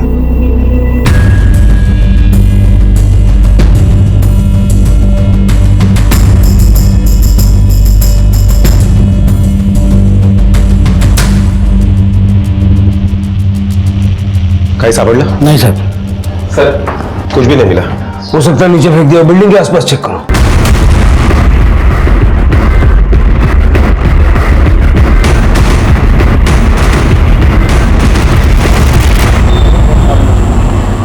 सर, माधुरी को तो बेटा पैदा होने वाला था, तो ऐसे में उसको एबॉर्शन करने की क्या जरूरत पड़ी? और अपने पति से झूठ क्यों बोलेंगे? हो सकता है वो बच्चा उसके पति का ना हो। अगर मान लेते कि वो बच्चा उसके पति का नहीं था, फिर भी तो उसका पति उसको अपना ही बच्चा मान रहा था, तो ऐसे में उसने एबॉर्शन क्यों करा? माधुरी को लगा होगा कि इस बच्चे की हकीकत कल को सबके सामने आ गई तो इससे बेटर किस्सा ही खत्म कर देते। ऐसा करो, इस माधुरी के कॉल डिटेल्स निकालो, उसके अफेयर के बारे में पता करो उसने वो अबॉर्शन कहाँ करवाया। Okay sir. Sir, Pradeep ji के वकील बेल के पेपर लेकर आए। सर, क्या करें? कोई ठोस सबूत नहीं है हमारे पास, छोड़ना तो पड़ेगा। मुझे आगे पास जाना है। आजी, आजी देखो ना, दिव्या चुप ही नहीं हो रही है। मैं देखूं। क्या हुआ दिए? ये देख, मैंने तेरे पसंद का उपमा बनाया, ले खा ले। दिव्या, नहीं खाना, मुझे आगे पास जाना है। चुप हो जा, भाई आ जाएगी, चुप हो जा। सर, 3 दिन पहले माधुरी की मोबाइल की लोकेशन उसकी घर की ही थी, उसकी किसी के साथ ज्यादा बात नहीं होती थी, सारे कॉल नॉर्मल है। सर, 5 दिन पहले माधुरी की मोबाइल की लोकेशन कर्नाटका के विजयपुरा शहर की है। ये देखिए सर, सोलापुर से विजयपुरा 6 घंटे की दूरी पर है। वो वहां पर 1 दिन के लिए होटल जनार्दना में रुकी थी। सर, आश्चर्य की गोष्ट तो ये है कि वो होटल से रात को 2 बजे निकली थी और वहां से 1 किलोमीटर की दूरी पर एक घर में गई थी। कर्नाटका? वो कर्नाटका क्यों गई थी? मुझे नहीं पता सर, मैं सच में नहीं जानता। माधुरी ने जिस दिन अबॉर्शन कराया उस दिन उसके मोबाइल की लोकेशन उसके घर की ही थी। पुलिस को शक था कि कहानी कुछ और ही है। पुलिस ने जब सुजीत से पूछा कि माधुरी कर्नाटका में रात को 2 बजे किसके घर गई थी, तो सुजीत ने कहा कि वहां उसकी कोई बचपन की सहेली रहती थी। सर, माधुरी का किसी के घर पे रात को 2 बजे जाना, इसका मतलब क्या हो सकता है? पूरी पॉसिबिलिटी है कि वो किसी अंजू से मिलने नहीं गई थी, बल्कि उस आदमी से मिलने गई थी जिसके साथ उसका अफेयर था। वो उसे बताने गई थी कि वो प्रेग्नेंट है, लेकिन उस आदमी के साथ उसका झगड़ा हो गया, वो वापस आ गई और उसने अबॉर्शन करा ली। इस बात का पता उसके पिता या पति को चल गया और दोनों में से किसी एक ने उसको मार दिया। अब सच क्या है ये तो कर्नाटक जाकर ही पता चलेगा। लेकिन सर ये कैसे पता चलेगा कि माधुरी ने एबॉर्शन कहाँ किया था, क्योंकि उसका मोबाइल तो घर पर ही था। जानो अबॉर्शन तो किसी हॉस्पिटल या क्लिनिक में किया होगा, जरा वहां आसपास पता करो। Okay sir.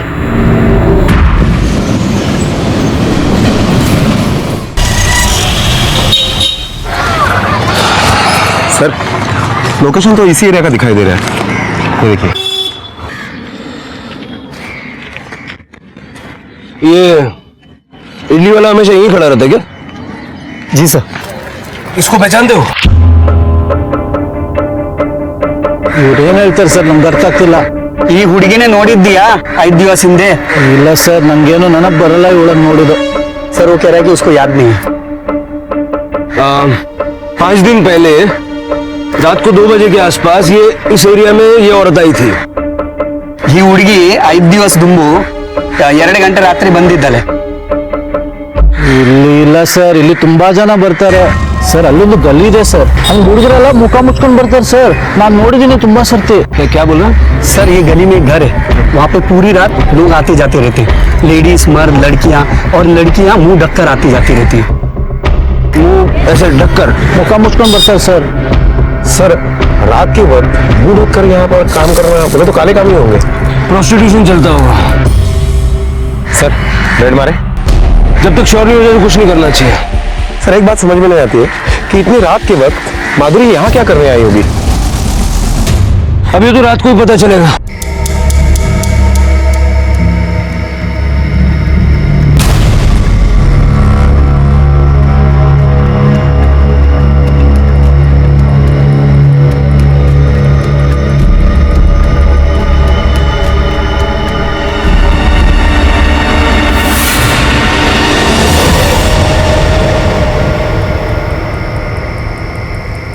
क्या करके आ रहे इधर?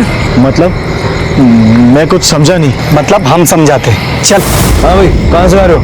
साहब वो ऐसे ही। ऐसे ही? क्या कर रहा था इसके साथ? सर ऐसा कुछ नहीं है, ये मेरी पत्नी है। बीवी है तो फिर मुंह छुपा के क्यों घूम रही? सर मैं इनकी पत्नी हूँ। ये देखिए हम लोग डॉक्टर के पास गए थे टेस्ट करवाने। हाँ सर, डॉक्टर के पास? जी। इस वक्त? तेरे जेब में क्या है? सर ये सीडी है, हमें डॉक्टर साहब ने दी है। सर मेरी पत्नी प्रेग्नेंट है तो हम सोनोग्राफी करने आए थे। मतलब पता करने आए थे कि पेट में बेटा है या बेटी है ना? जानता नहीं ये इलीगल है। सर हमसे गलती हो गई, सॉरी। तेरे डॉक्टर को फोन कर, उसको बोल दोबारा टेस्ट करना। सर अभी अभी अभी कर और स्पीकर पे डालना।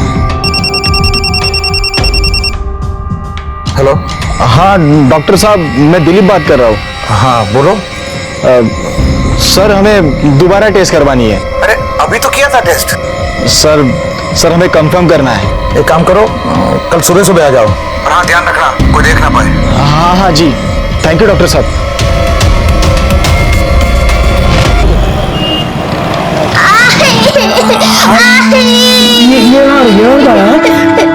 आई आ जाएगी, आई आ जाएगी।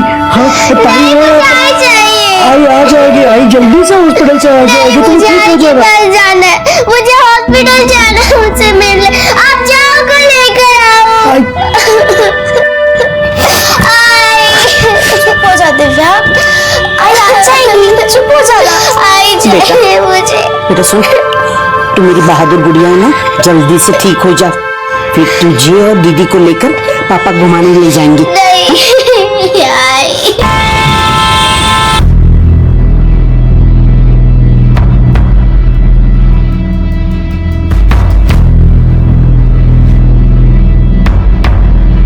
ये लीजिए, पहुंच लीजिए। ये सीडी, इसमें सेम रिजल्ट आएगा, पर तुम लोगों की मानते ही नहीं। मानते तो तुम लोग भी नहीं हो। जानते हो ना ये सब टेस्ट करना इलीगल है, और इस सब में तुम दोनों भी बराबर के भागीदार हो, तो चलना तो तुम दोनों को भी पड़ेगा। चल सर। अरे चल रे। सर माफ कर दीजिए सर, आई एम सॉरी। मैं थोड़े से प्रॉफिट के चक्कर में इलीगल सेक्स डिटर्मिनेशन की फैक्ट्री चला रहा था। I am sorry sir. तू तो ऑर्थोपेडिक सर्जन है ना, हड्डियों का डॉक्टर। फिर ये प्रेग्नेंट औरतें तेरे पास टेस्ट करवाने के लिए कैसे आ जाती है? सर कुछ डॉक्टर्स हैं गायनोकोलॉजिस्ट जो पेशेंट को मेरे पास भेजते हैं। वही नहीं, अलग अलग स्टेट में भी डॉक्टर्स हैं सर जो मेरे पास पेशेंट को भेजते हैं टेस्ट के लिए। लड़की होती है तो वो लोग अबॉर्ट भी करवा देते हैं सर। वो तो इन सारे डॉक्टर्स और सारे पेशेंट की लिस्ट चाहिए। और ये औरत क्या आई थी तेरे पास? हाँ आई थी सर। इसे किस डॉक्टर ने भेजा ये तो मुझे पता नहीं। इसे बेटा होने वाला था ना? ये तो नहीं पता सर। मैं तो पेशेंट को सीडी बना कर देता था, उसका डॉक्टर उसे बताता था कि बेटा है या बेटी। सर ये खुद चलकर आई थी 5-6 दिन पहले। एक आदमी भी था इसके साथ। कौन था वो आदमी? ये नहीं मालूम सर। अब क्यों मारा? सब तो बता दिया सर मैंने। तेरे जैसे लोगों को जितना मारा जाए उतना कम है। सर माधुरी डॉक्टर अनुज के घर पर बच्चे के सेक्स डिटर्मिनेशन टेस्ट के लिए गई थी। इसके कहने के मुताबिक उस वक्त उसके साथ एक आदमी भी था। हो सकता है कि वही आदमी हो जिसके साथ माधुरी का अफेयर चल रहा था। माधुरी जिस होटल में रुकी थी उस होटल में जाके पूछताछ करो। Okay sir. कदम। आई, मुझे मेरी आई चाहिए। दिव्या चुप हो जा प्लीज। अच्छा अब रोना बंद कर, मैं तुझे आई के पास ले चलती हूँ। सच? हाँ चल चल।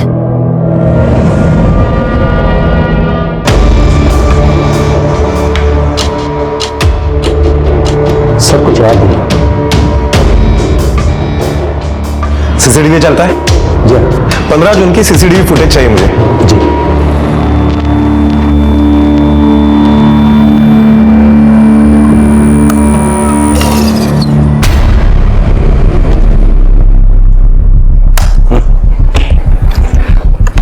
आपने कहा था कि आप जानते नहीं है कि आपकी बेटी कर्नाटक गई थी, लेकिन यहाँ इस फुटेज में आप उसके साथ नजर आ रहे हैं। माफ करो साहब, मैंने झूठ बोला आपसे।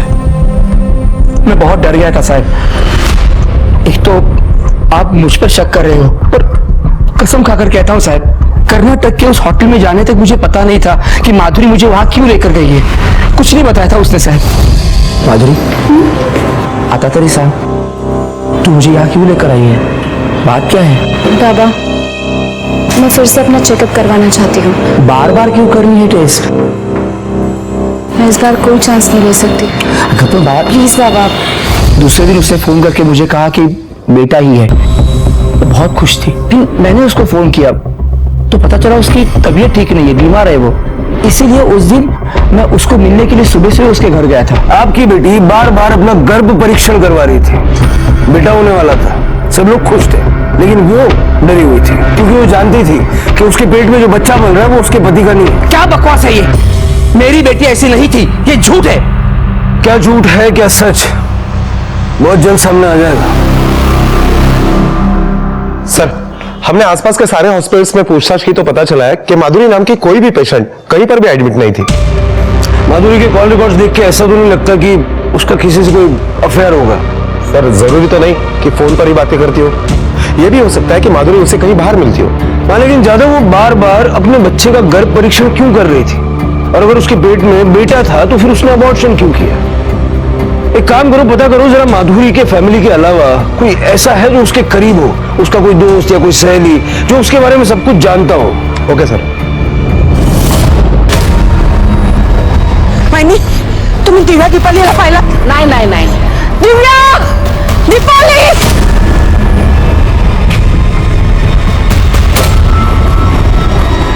क्या हुआ? दिव्या दीपाली को ढूंढ रही हूँ, कब से ढूंढ रहे, नहीं मिल रही है दोनों, पता नहीं कहाँ चली गई।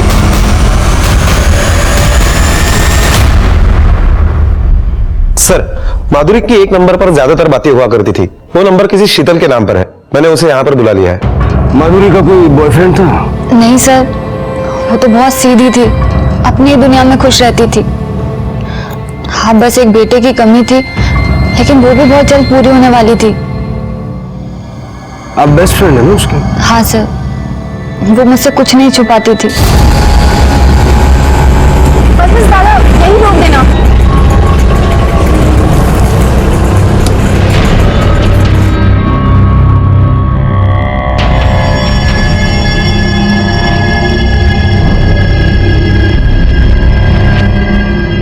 सुनना, आ रही है।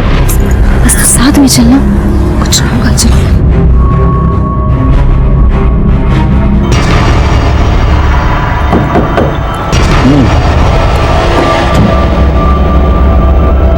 किसको कराना है?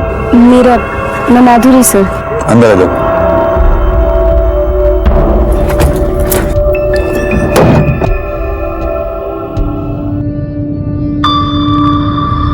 एक तरफ जहां कानून इतना सख्त है कि किसी भी अस्पताल में बच्चे के लिंग की जानकारी नहीं दी जाती, वहीं दूसरी तरफ बच्चे के लिंग की जांच के लिए तरह तरह के अस्थायी विकल्प अपनाए जा रहे हैं। ये चल क्या रहा था अंदर? मुबारकबाद दे मुझे, इस बार मुझे बेटा होने वाला है। क्या? इसी का तो टेस्ट कराया मैंने। बस बस यही रोकिए सर। थमो थमो। सर उस दिन एक आदमी हमें यहीं मिला था और फिर वो हमें अंदर ले गया था वहां। सर लेकिन गाड़ी अंदर नहीं जा सकती। ठीक है चलो।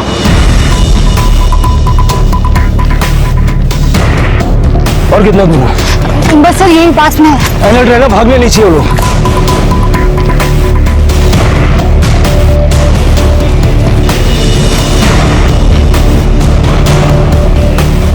सर उस दिन तो वैन यहीं खड़ी थी। कुछ गाड़ी का मॉडल या नंबर कुछ याद है? उतना तो याद नहीं है। हाँ लेकिन डार्क ब्लू कलर की थी और सारे विंडोज पे न्यूज़पेपर लगा हुआ था। यादव, लगता है ये लोग हमेशा गाड़ी लाकर यहाँ पार्क करते होंगे और ये काम करते होंगे। आसपास अच्छी तरीके से देखो। Okay sir.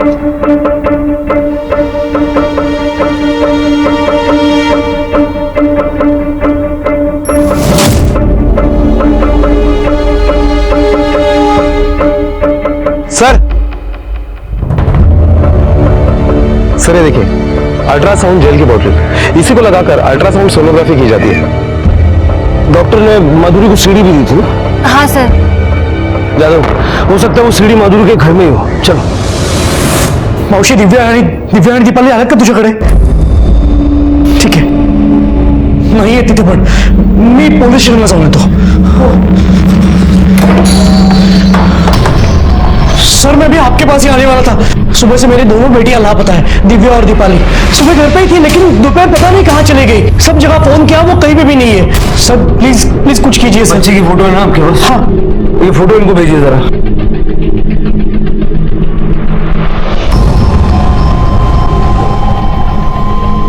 सेंड की मैंने फोटो। यादव, बच्चियों की फोटो सारे पुलिस स्टेशन में सर्कुलेट कर दो और उनकी तलाश शुरू कर दो। ओके मैडम, सर तलाशी शुरू करो। Okay sir. तलाशी देखा? सर ये सब क्या है? आप तलाशी क्यों ले रहे हैं? बहुत जल्द पता लग जाएगा।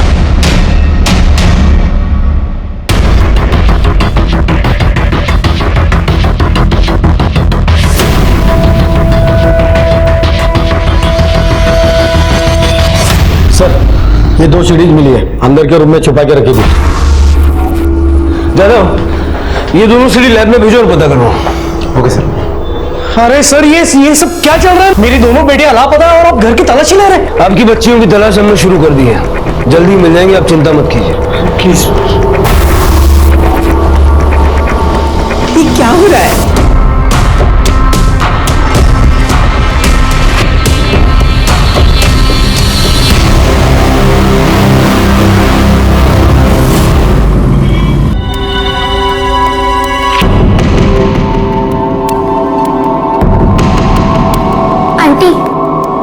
से मिलवा दो ना। कहाँ भर्ती है तुम्हारी माँ? कौन से रूम में है? पता नहीं। किसके साथ आए हो यहाँ? अच्छा चलो, तुम्हारे पापा का एड्रेस है? चलो मैं तुम्हें तुम्हारे पापा के पास छोड़ देती हूँ।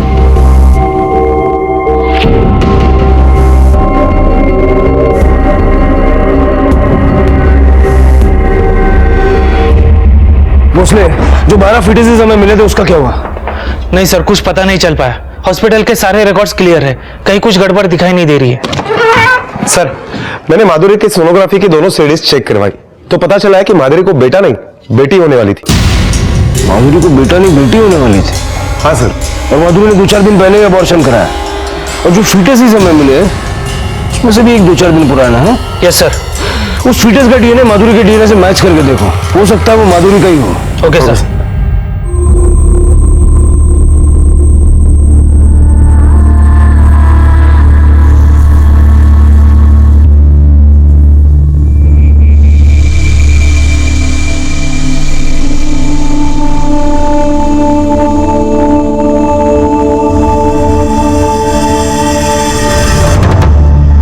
उस फिटस के डीएनए से माधुरी का डीएनए मैच हो रहा है। उस दिन माधुरी अपना सेलफोन घर पर भूल कर गई थी। अगर वो अबॉर्शन करवाने के लिए गई थी तो कोई ना कोई तो उसके साथ गया होगा, या उसका बाप प्रदीप, या हस्बैंड सुजीत, या फिर उसकी सास, या उसकी बेस्ट फ्रेंड। इन सबके मोबाइल के लोकेशन निकालो, देखो वो लोग कहाँ थे और फैमिली को पूछताछ के लिए पुलिस स्टेशन बुलाओ। ओके। लेकिन साहब, माधुरी ने मुझसे खुद कहा था कि उसको बेटा होने वाला है। माधुरी ने आपसे नहीं, सबसे ये कहा था कि उसे बेटा ही होने वाला है। शायद इस तरह से झूठ बोलकर वो अपनी बच्ची को बचाना चाहती थी, लेकिन कोई तो था जो उसकी उस बेटी का दुश्मन था जो अभी तक पैदा भी नहीं हुई थी। इसका मतलब सुजीत जानता था कि माधुरी को बेटी होने वाली है और इसीलिए उसने से अबॉर्शन करवाया। वो ऐसा क्यों करेगा? वो तो अपनी बच्चियों से प्यार करता है। आप कुछ नहीं जानते साहब, पहले भी मैं बहुत पैसा दे चुका हूं उसको। अच्छा, मतलब अब बेटी पैदा होने पे पैसा ना देना पड़े इसलिए आपने माधुरी का अबॉर्शन करा दी? नहीं साहब, ऐसा कुछ नहीं है। आप नहीं जानते इस पैसे देने के चक्कर में कितना कंगाल हो चुका हूं मैं। जब भी बेटी पैदा हुई, दामाद ने मेरे घर पर आकर तमाशा किया। मैंने अपनी जमीनें बेच कर उसको पैसा दिया। पहली बेटी के लिए 14 लाख और दूसरी बेटी के लिए 12 लाख रुपए दिए। तो मेरे पास खाने के लिए भी पैसे नहीं है। लेकिन हाँ, इस बार अगर पैसे देना पड़ता ना तो मैं अपनी बेटी के लिए खुद को बेचकर पैसा देता। सर, मेरी बेटियों का कुछ पता चला? इतनी चिंता है आपको अपनी बेटियों की? मैंने सुना कि अपनी बच्चियों के जन्म पे आपने बहुत बड़ा तमाशा किया था आणि नंतर पैसे घेऊन गप्पा बसलात। नहीं सर, मुझे पता है ये सब आपको मेरे ससुर ने ही बताया होगा। उसकी नाक बहुत बड़ी है। मैंने कभी उनसे पैसे नहीं मांगे, बल्कि लोगों को दिखाने के लिए उन्होंने मुझे पैसे दी। मैंने ना कहा तो माधुरी ने कहा कि पैसे ले लो, नहीं तो पापा का दिल टूट जाएगा। ये देखिए मेरा बैंक स्टेटमेंट था, उसमें एफडी स्टेटमेंट भी है। मैंने उन पैसों का हाथ नहीं लगाया, बच्चों के नाम पे ही रखे। मेरे ससुर को नहीं जानते आप। खुद को बचाने के लिए दूसरों का गला भी काट सकता है वो। सर, कुछ समझ में नहीं आ रहा है, कौन सच बोल रहा है और कौन झूठ? जादव, हो सकता है कि माधुरी का पति सुजीत तीसरी बेटी नहीं चाहता हो, इसलिए उसने माधुरी का अबॉर्शन करवाया। और यह भी हो सकता है कि माधुरी का बाप प्रदीप, उसने ये सोचा हो कि अगर तीसरी बेटी हुई तो फिर से पैसे देने पड़ेंगे। ये सोचकर उसने माधुरी का अबॉर्शन करवाया। या फिर एक पॉसिबिलिटी ये भी है कि माधुरी खुद तीसरा बच्चा नहीं चाहती थी, इसलिए उसने खुद ही अबॉर्शन करवा लिया। एक काम करो, ससुर दामाद के बीच में रिश्ता कैसा था जरा पता करो। Okay sir.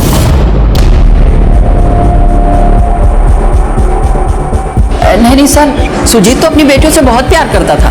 हाँ, जब वो पैदा हुई थी तो सुजीत ज्यादा खुश नहीं था और माधुरी के पिता ने भी बहुत पैसे दिए थे। लेकिन बेटी पैदा होती है तो कौन थाली पीटता है, किसे खुशी होती है? आपको बेटी है ना? क्या जब वो पैदा हुई थी तो आपको खुशी नहीं हुई थी? नहीं।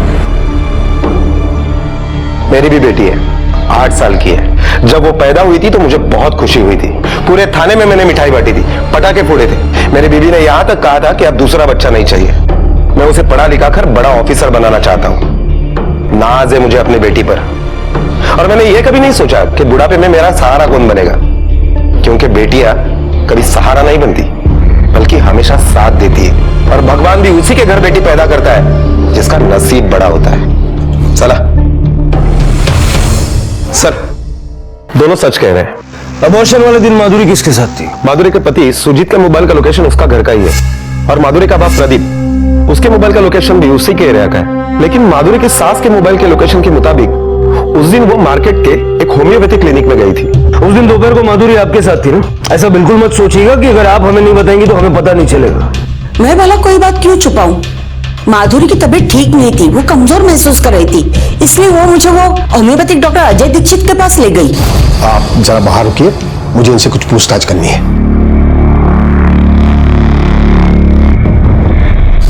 वो वापस आई तो थोड़ी थकी हुई लग रही थी। कह रही थी डॉक्टर ने कुछ दवा दी तो सर चकरा रहा है।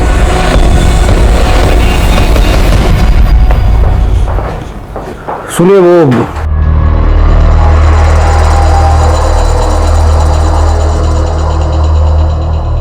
डॉक्टर दीक्षित से मिलना अंदर है। हाँ सर, ये लड़की आई थी मेरे पास, लेकिन उस समय उसका बीपी काफी लो था, तो मैंने उसे डिटेल में पूछताछ की उसके केस हिस्ट्री जानने के लिए, और फिर उसे दवाइयां दी और वो चली गई। और कुछ नहीं हुआ? नहीं सर। ठीक है, थैंक यू।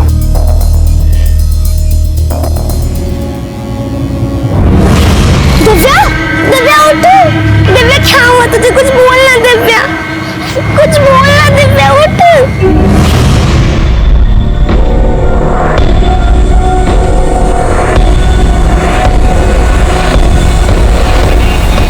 वक्त में क्या करूँ सर?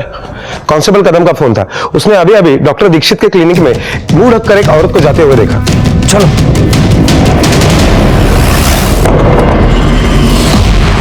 ये सब लोग कहाँ चले गए?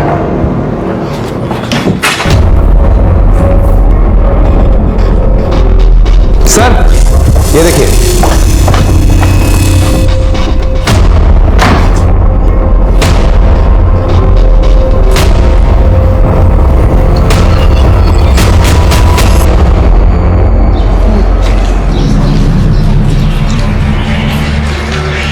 जाओ, एक एक घर चेक करो। Okay sir.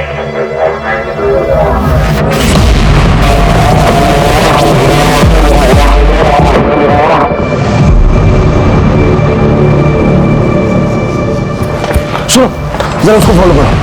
चलो।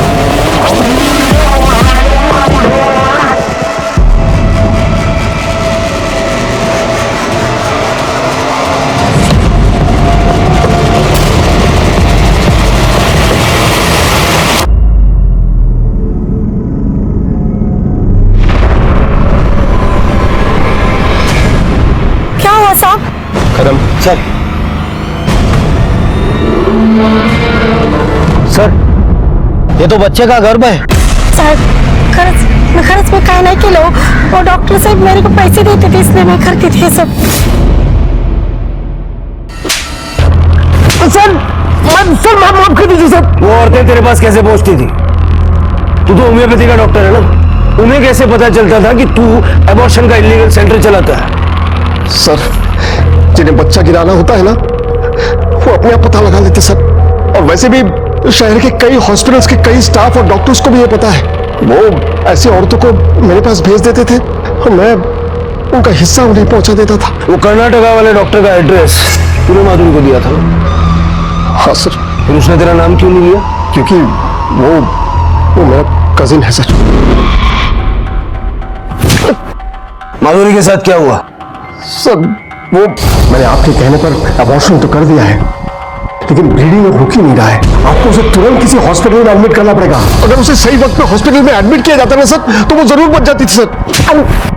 किसके कहने पे किया था अबॉर्शन?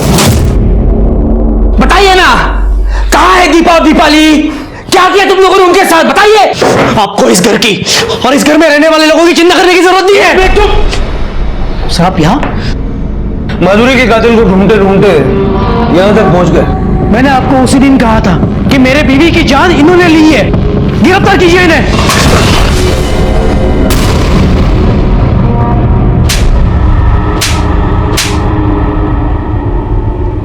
मेरे ससुर ने मेरे बीवी की जान ली, आप मुझ पर क्यों इल्जाम लगा रहे हो? पुलिस कभी हवा में इल्जाम नहीं लगाती। डॉक्टर अजय ने तुझे फोन किया था, उसी ने तुझे कर्नाटक के उस डॉक्टर का नंबर दिया जहां माधुरी ने टेस्ट कराया था। ये तेरे और अजय के कॉल डिटेल्स। माधुरी के अबॉर्शन के बाद उसने तुझे फोन करके बताया था कि माधुरी की जान जा सकती है। माधुरी मुझे बहला रही थी, उसे लगा कि वो झूठ बोलकर अपने बच्चे को बचा लेगी। Are you sure? हो, मैंने टेस्ट करवाया है, इस बार बेटा ही है। हाई आई क्लास का? अरे रहने दो। बाप्पा ऐकलेच रे आमचं, बेटे की खबर सुन के जो खुशी मेरे आंखों में दिखाई दे रही थी वो खुशी माधुरी के आंखों में नहीं दिखाई दी। उसी वक्त मुझे उस पर शक हुआ। लेकिन फिर से टेस्ट करवाने की क्या जरूरत है? मेरे तसल्ली के लिए। ये देखो, ये वो डॉक्टर का एड्रेस है, कर्नाटका में है। ISI डॉक्टर से ही टेस्ट करवा लेना और आने के बाद रिपोर्ट मुझे ही दिखाना। और हाँ, मेरा नाम मत लेना, नहीं तो तुम्हारे पापा को मुझे बोलने का मौका मिलेगा। मैंने तुरंत कर्नाटका के डॉक्टर का नंबर लिया और माधुरी को उसके पिताजी के साथ भेज दिया टेस्ट करने के लिए। डॉक्टर अजय ने मुझे बोला कि इस बार भी बेटी है। अबॉर्शन के बाद माधुरी का ब्लीडिंग रुक ही नहीं रहा था। मैंने नहीं मारा माधुरी को। अगर तूने उसे नहीं मारा तो सुबह 8:30 से 11 के बीच तू और तेरी माँ फोन पे 10 बार क्या बातें कर रहे थे? तो सर वो ईमानदारी से सच बोलेगा तो फायदे में रहेगा। बोल। सर उस दिन मला भट्टा डॉक्टर ने सही कहा था, उसकी तबीयत बहुत बिगड़ गई है, वो आज नहीं बच सकती। मर गई तो मरने दो, वैसे भी उसकी कोख से लड़कियां ही जन्नी है। हाय, एक काम कर, तू मंदिर चली जा, मैं ऑफिस के लिए निकलता हूँ। यहाँ रहेंगे तो फंस जाएंगे। अच्छा हुआ आप दोनों ने मेरा अबॉर्शन करवा दिया, वरना आप लोग तो मेरी बच्ची को जीते जी मार देते। अरे मुझे मौका चाहिए था। बस कीजिए माँ जी, मेरी एक कंप्लेंट की वजह से आप और आपका बेटा जेल जा सकता है। आपने मेरा अबॉर्शन करवाया ना, इसकी आपको कड़ी से कड़ी सजा मिलेगी। मैं अभी पुलिस को कॉल करती हूँ।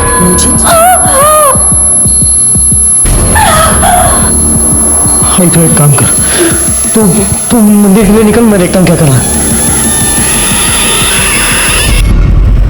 तुझे और तेरी माँ को लगा कि इतना बड़ा कांड करके तुम लोग बच जाओगे। बहुत प्यार है माँ बेटे के बीच। माँ ने कत्ल किया, बेटा सबूत मिटाने में लगा रहा। सर, दीपाली और दिव्या मिल गई। छोटी लड़की बहुत बीमार थी, इसलिए उसे हॉस्पिटल में एडमिट करवाया है। सर, वो दोनों अपनी माँ को ढूंढ रही थी। जिसे पैदा होने से पहले तूने मार डाला, वो भी तेरी बच्ची ही थी।